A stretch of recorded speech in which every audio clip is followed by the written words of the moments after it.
Avant tout, on a l'agent double. Celle qui va ressentir ou penser qu'il doit choisir entre son rêve, son grand rêve, et ce qu'il faut faire.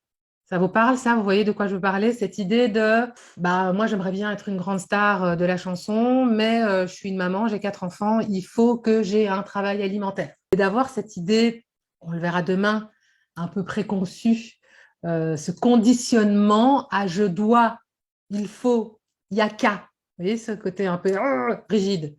Donc, l'agent double, on va dire quand même qu'ici, de base, c'est surtout deux centres principaux, même s'il peut y en avoir plus. Je vais laisser rentrer les gens qui arrivent ou les demoiselles qui arrivent.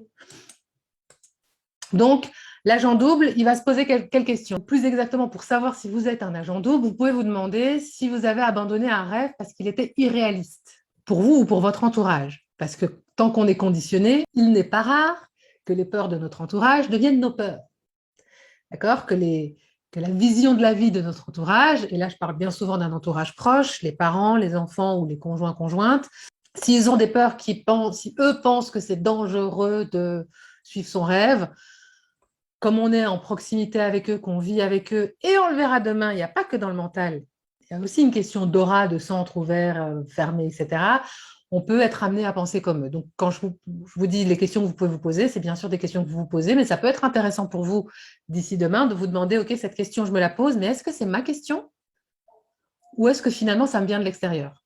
Est-ce que véritablement, moi, j'ai peur de ça? Est-ce que j'ai abandonné ce rêve parce que moi, je pensais qu'il était irréaliste? Ou est-ce que j'ai abandonné ce rêve parce que autour de moi, on pensait qu'il était irréaliste? Ça peut être une clé aussi pour vous, ça. Dans les questions que vous pouvez vous poser aussi, c'est aimeriez-vous vivre dans plus d'un pays ou avoir plus d'un métier? Si vos problèmes seraient résolus, si vous pouviez être deux ou plus, si vous aviez le don d'ubiquité. Si c'est le cas, il y a de fortes chances que vous soyez un agent double, une multi-agent double.